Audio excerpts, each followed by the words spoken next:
नमस्कार दोस्तों, सुंदरकांड चल रहा है और राम जी ने विभीषण जी का राज तिलक कर दिया। ये बात दूतों ने रावण को पहुंचा दी और दूत कह रहे हैं आप नाराज ना होइए, लेकिन राम जी और उनकी रीछ और वानर सेना बहुत ही शक्तिशाली है। इस पे रावण और नाराज हो रहा है। सज्जन मम उर बस कैसे, लोभी हृदय बसई धनु जैसे। तुम सारिखे संत प्रिय मोरे, धरो देह नहीं आन निहोरे।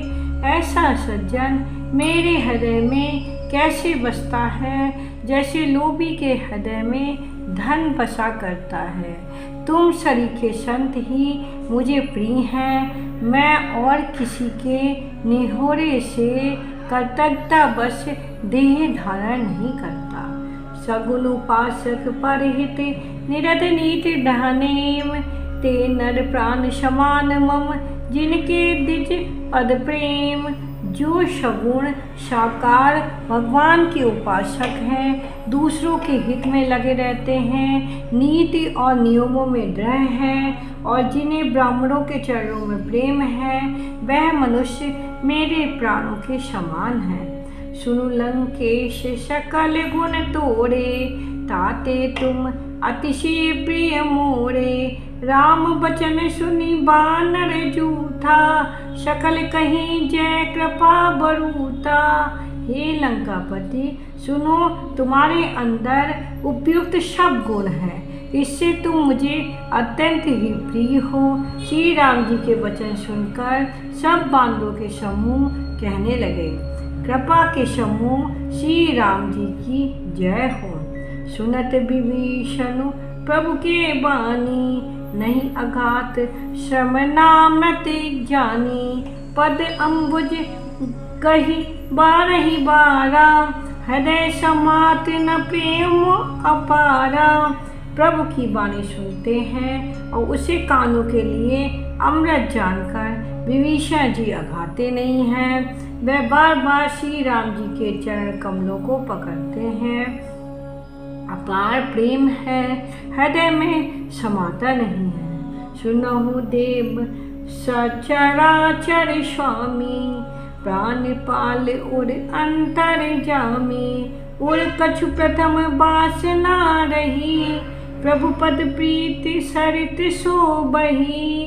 विभीषण जी ने कहा, हे देव, हे चराचर जगत के स्वामी, हे शरणागत के रक्षक, हे सबके हृदय के भीतर की जानने वाले, सुनिए, मेरे हृदय में पहले कुछ वासना थी, वह प्रभु के चरणों को प्रीति रूपी नदी में बह गई। अब कृपाल निज भगति पावनी, देहु सदा शिव मन भावनी। ऐब मस्तु कई प्रभु रणधीरा, मांगा तुरत सिंधु कर नीरा। अब तो हे कृपालु, शिव जी के मन को सदैव प्रिय लगने वाली अपनी पवित्र भक्ति मुझे दीजिए। ऐ मस्तु ऐसा ही हो, कहकर रणधीर प्रभु श्री राम जी ने तुरंत ही समुद्र का जल मांगा। यद्यपि सखा तब इच्छा नाही, मोर दसु अमोघ जग माही। अस कही राम तिलक तहि सारा, सुमन वृष्टि नभ भई अपारा। और कहा, हे सखा, यद्यपि तुम्हारी इच्छा नहीं है, पर जगत में मेरा दर्शन अमोघ है, वह निष्फल नहीं जाता। ऐसा कहकर श्री राम जी ने उनको राज तिलक कर दिया। आकाश से पुष्पों की अपार वृष्टि हुई। रावण क्रोध अनल निज, श्वास समील प्रचंड। जरत विभीषण राख्यों, दीन हो राजु अखंड। श्री राम जी ने रावण के क्रोध रूपी अग्नि में जो अपनी विभीषण की श्वास वचन रूपी पवन से प्रचंड हो रही थी, जलते हुए विभीषण को बचा लिया और उसे अखंड राज्य दिया। जो संपत्ति शिव रामन दीनी, दिए 10 माथ सोई संपदा विभीषण, सकुचु दीन रघुनाथ।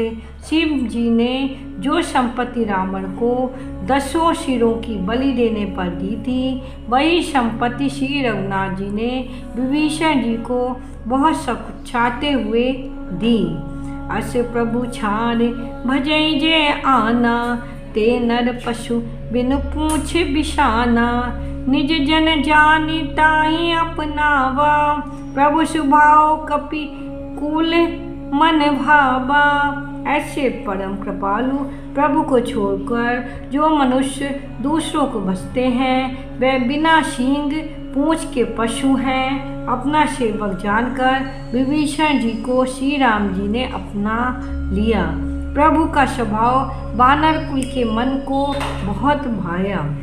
पुनि सर्वज्ञ सर्व उड़वासी, सर्व रूप सब रहित उदासी, बोले वचन नीति प्रतिपालक, कारण मनुज दनुज खुल खालक। फिर सब कुछ जानने वाले, सबके हृदय में बसने वाले, सर्वरूप सब रूपों में प्रकट, सबसे रहित, उदासीन, कारण से भक्तों पर कृपा करने के लिए मनुष्य बने हुए तथा राक्षसों के कुल का नाश करने वाले श्री राम जी नीति की रक्षा करने वाले वचन बोले। सुनु कपीस लंकापति बीरा, कही विदिता रही जलधि गंभीरा, सकुल मकर उड़ग झाती, अति अगाध दुष्टर सब भांति। हे वीर वानर राज सुग्रीव और लंकापति विभीषण, सुनो इस गहरे समुद्र को किस प्रकार पार किया जाए। अनेक जाति के मगर, सांप और मछलियों से भरा हुआ ये अत्यंत अथाह समुद्र पार करने में सब प्रकार से कठिन है। कह लंकेश सुनहु रघुनायक, कोटि सिंधु शोषक तब शायक, यद्यपि तद्यपि नीति असिकाई, विनय करई सागर सन जाई। विभीषण जी ने कहा, हे रघुनाथ जी सुनिए, यद्यपि आपका एक बाण ही करोड़ों समुद्रों को सोखने वाला है, तथापि नीति ऐसी कही गई है, उचित ये होगा कि पहले जाकर समुद्र से प्रार्थना की जाए। प्रभु तुम्हारे कुल गुरु जलधि, कहीं उपाय विचारी, बिन प्रयास सागर तरही, सकल भालु कपिधारी। हे प्रभु समुद्र आपके कुल में बड़े पूर्वज हैं, वह विचार कर उपाय बतला देंगे, तब रीछ और बानरों की सारी सेना बिना ही परिश्रम के समुद्र के पार उतर जाएगी। सखा कहीं तुमनी की उपाई, करई देव जो होई सहाई, मंत्र नय लक्ष्मण मन भावा, राम वचन सुने अति दुख पावा। श्री राम जी ने कहा, हे सखा तुमने अच्छा उपाय बताया, यही किया जाए। यदि देव सहायक हो, ये सलाह लक्ष्मण जी के मन को भी अच्छी नहीं लगी। श्री राम जी के वचन सुनकर तो उन्होंने बहुत ही दुख पाया। नाथ देव कर कवन भरोसा, सो सई सिंधु करई मन रोषा, कादर मन कहूँ एक आधारा, देव देव आलसी पुकारा। लक्ष्मण जी ने कहा, हे नाथ देव का कौन भरोसा, मन में क्रोध कीजिए, ले आइए और समुद्र को सुखा डालिए। ये देव तो कायर के मन का एक आधार, तसल्ली देने का उपाय है। आलसी लोग ही देव देव पुकारा करते हैं। सुनत बिहसी बोले रघुबीरा, ऐसे ही करब धरऊ मन धीरा, अस कही प्रभु अनुजय समझाई, सिंधु समीप गए रघुराई। ये सुनकर श्री रघुनाथ जी हंसकर बोले, ऐसे ही करेंगे, मन में धीरज रखो, ऐसा कहकर छोटे भाई को समझाकर प्रभु श्री रघुनाथ जी समुद्र के समीप बैठ गए। प्रथम प्रणाम कीन सिरुनाई, बैठे पुनि तट दर्भ दशाई। जब वहीं विभीषण प्रभु पही आए, पाछे रावण दूत पठाए। उन्होंने पहले सिर नभाकर प्रणाम किया, फिर किनारे पर कुछ बिछाकर बैठ गए। इधर ज्यों ही विभीषण जी प्रभु के पास आए थे, त्यों ही रावण ने उनके पीछे दूत भेजे। सकल चरित तिन देख धरे, कपट कपि देह। प्रभु गुण हृदय सरारहि, शरणागत परने। कपट से बानर का शरीर धारण कर उन्होंने सब लीलाएं देखी। वह अपने हृदय में प्रभु के गुणों की और शरणागत पर उनके स्नेह की सराहना करने लगे। प्रगट बखानहि राम सुभाऊ, अतिशय प्रेम गा बिसरि दुराऊ। रिपु के दूत कबनि तब जाने, सकल भांति कपीस पहियाने। फिर वह प्रकट रूप में अत्यंत प्रेम के साथ श्री राम जी के स्वभाव की बड़ाई करने लगे। उन्हें दुराब कपट वेश भूल गया। तब बानरों ने जाना कि ये शत्रु के दूत हैं। वह उन सबको बांधकर सुग्रीव के पास ले आए। यह सुग्रीव सुनौ सब बानर, अंग भंग करे पठवौ निशेचर। सुनि सुग्रीव बचन कपि धाये, बांधि कटक चौपास फिराए। सुग्रीव ने कहा, सब बानरों सुनो, राक्षसों के अंग भंग करके भेज दो। सुग्रीव के वचन सुनकर बानर दौड़े। दूतों को बांधकर उन्होंने सेना के चारों ओर घुमाया। भृगु प्रकार मारन कपि लागे, दीन पुकारत तदपि न त्यागे। जो हमारे हर नासा काना, तेहि कौशलाधीश कै आना। बानर उन्हें बहुत तरह से मारने लगे। वह दीन होकर पुकारते थे, फिर भी बानरों ने उन्हें नहीं छोड़ा। तब दूतों ने पुकार के कहा, जो तुम्हारे नाक कान काटेगा उसे कौशलाधीश श्री राम जी की सौगंध है। सुनी लक्ष्मण सब निकट बुलाए, दया लागी हंसी तुरंत छोड़ाए। रावण कर दी जऊँ ये पाती, लक्ष्मण बचन बाचु कुल घाती। ये सुनकर लक्ष्मण जी ने सबको निकट बुलाया। उन्हें बड़ी दया लगी। इससे हंसकर उन्होंने राक्षसों को तुरंत ही छुड़ा दिया और उनसे कहा, रावण के हाथ में ये चिट्ठी देना और कहना, हे कुल घातक, लक्ष्मण के शब्दों संदेशों को बाँचो। कहे मुखागर मूर्छन, मम संदेश उदार। सीता दे मिलौना, ता आबा कालु तुम्हार। फिर उस मूर्ख ने जवानी ये मेरा उदार कृपा से भरा हुआ संदेश कहना कि सीता जी को देकर उनसे श्री राम जी से मिलो, नहीं तो तुम्हारा काल आ गया है, समझो। तुरंत नाई लक्ष्मण पद माथा, चले दूत वर्णत गुण गाथा। कहत राम जस लंका आए, रावण चलन शीश तिन नाए।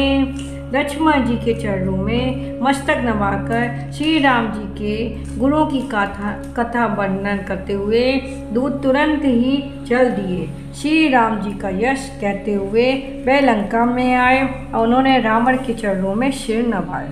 बिहसी दशानंद पूछी बाता, कहिस न सुख आपने कुशलाता। पुनि कहू खबर विभीषण तेरी, जाहि मृत्यु आई अति नेरी। 10 मुख रावण ने हंसकर बात पूछी, अरे सुख अपनी कुशल क्यों नहीं कहता। फिर उस विभीषण का समाचार सुना, मृत्यु जिसके अत्यंत निकट आ गई है।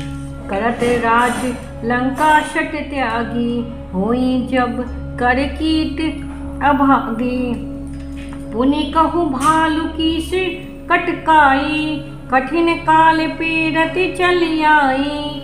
मूर्ख ने राज्य करते हुए लंका को त्याग दिया।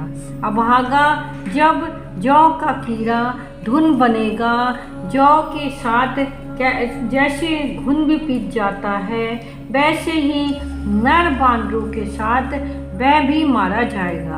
फिर भालू और बानरों की सेना का हाल कह, जो कठिन काल की प्रेरणा से यहाँ चली आई है, जिनके जीवन कर रखवाला, भयो मधुल चित सिंधु बिचारा, कौ तपस्नी के बात बहोरी, जिनके हृदय त्रासे अति मोरी, और जिनके जीवन का रक्षक कोमल चित्त वाला बेचारा समुद्र बन गया है। अर्थात उनके और राक्षसों के बीच में यदि समुद्र ना होता तो अब तक राक्षस उन्हें मारकर खा गए होते। फिर उन तपस्वियों की बात बता, जिनके हृदय में मेरा बड़ा डर है कि भाई भेंट की फिर गए सबन सुजसु सुनी मोर, कहसी न रिपु दल तेज बल, बहुत चकित चित चोर। उनसे तेरी भेंट हुई या तो वह कानों में मेरा सुबह सुनकर ही लौट गए। शत्रु सेना का तेज और बल बताता क्यों नहीं? तेरा चित्त बहुत ही चकित भौचक्का सा हो रहा है।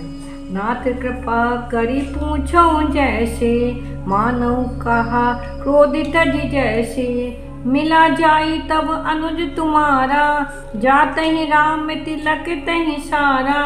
दूत ने कहा, हे नाथ, आपने जैसे कृपा करके पूछा था वैसे ही क्रोध छोड़कर मेरा कहना मानिए, मेरी बात पर विश्वास कीजिए। जब आपका छोटा भाई श्री राम से जाकर मिला तब उसके पहुंचते ही श्री राम जी ने उनको राज तिलक कर दिया।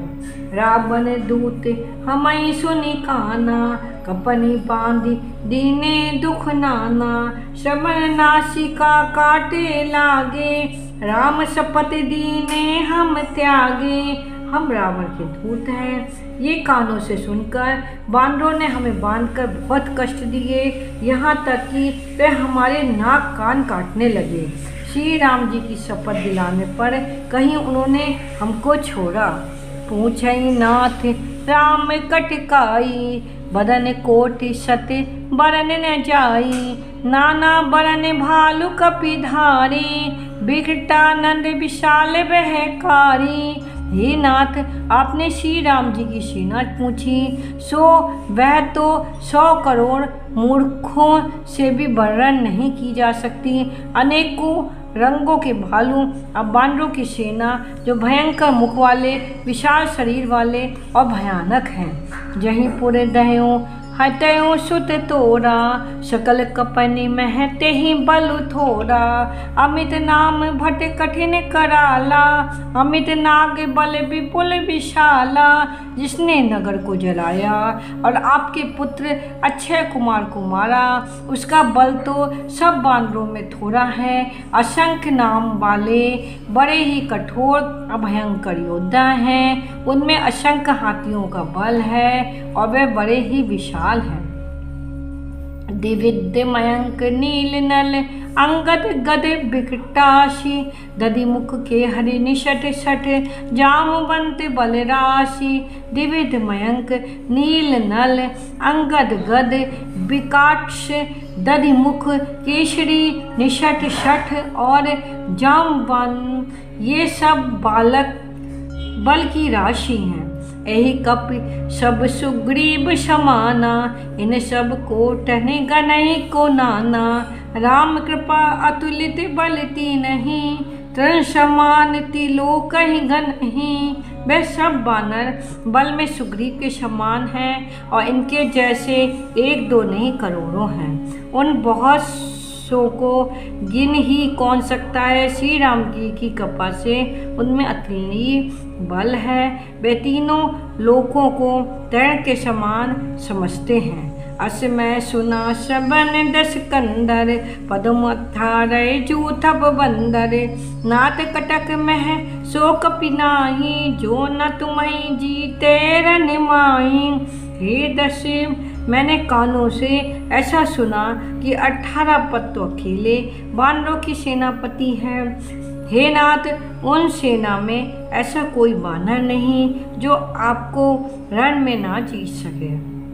परम क्रोध मीजई सब हाता, आयुष पे न देहि रघुनाथा। सो सही सिंधु सहित झस ब्याला, पुरहि न ता भरी कुधर विशाला। सब के सब अत्यंत क्रोध से हाथ मिचते हैं, पर श्री रघुनाथ जी ने उन्हें आज्ञा नहीं देते हुए हम मछलियों और सांपों सहित समुद्र को सोख देंगे, नहीं तो बड़े बड़े पर्वतों से उसे भरकर पूर पाट देंगे।